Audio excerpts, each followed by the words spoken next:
Virtual reality has been in a weird spot. From the fact that it's difficult to convince people it's awesome without real hands-on time, along with the cost of high-end VR headsets, to the fact that while there are cool experiences, the basic versions most people have tried, like the Gear VR, frankly, aren't that great. And even at the high end, where the experience is much better, there aren't exactly a ton of killer apps. Enter the PlayStation VR, Sony's solution that sits squarely in between putting your phone into a folded piece of cardboard and dropping over $1,500 on a VR PC gaming solution.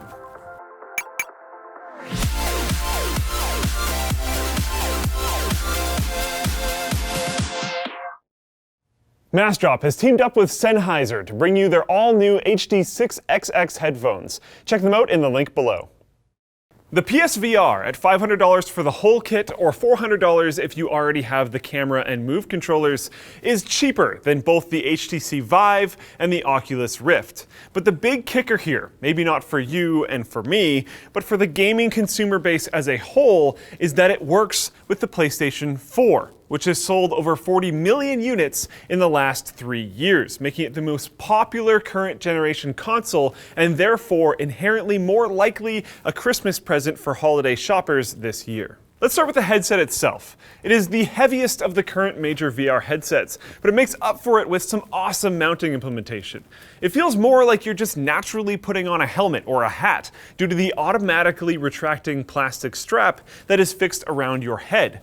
To tighten things up, you can use the dial on the back, and there's a release button as well for emergencies.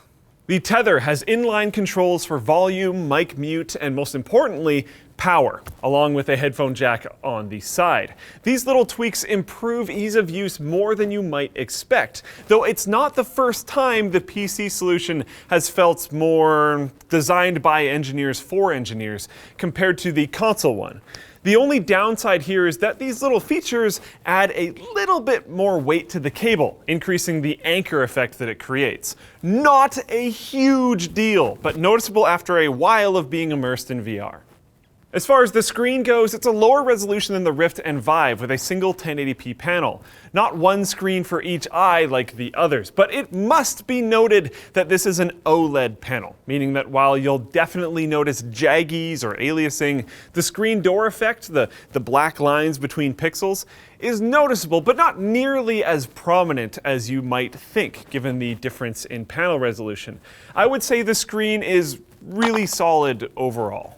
Moving on, you don't need the PlayStation Move controllers. You can just use the PlayStation gamepad, and for most things that's going to be fine. They can even track in VR thanks to the light that's on the back of it, and it can be used for some basic in-game hand presence.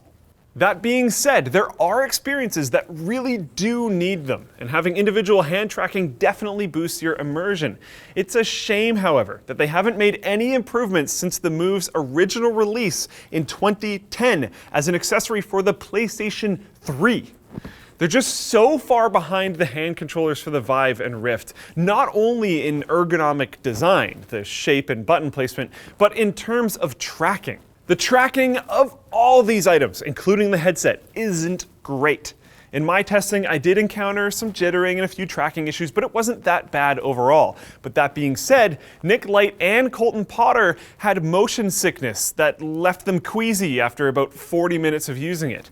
This is a your mileage may vary type of thing, however, so it may be not as bad for you, or it could be worse.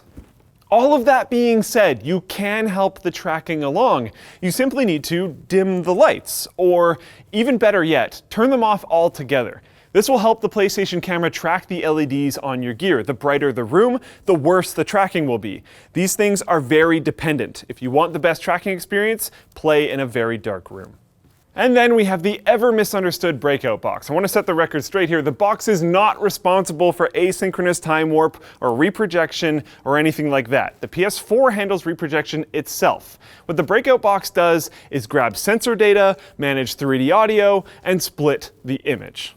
All of which is good and useful. There just seemed to be a lot of people who thought it was doing something else. Finally, we get to the experiences and how it all comes together. Stuff like Batman Arkham VR is great, but it only lasts for about an hour. Sony's ownership of IP like this gives them a ton of options for the future, but right now, I really don't feel like they're using it to its full potential. Go further with it. Make an awesome Batman game that makes people really want to come to the platform. Make it go a lot deeper than just pointing at things and holding a button. And I know, looking at yourself in the mirror as Batman and going, "I'm Batman," over and over again is amazing. But when that's all the depth to the game, I want more. Overall, the system could be described as good enough, at least for what they're trying to do.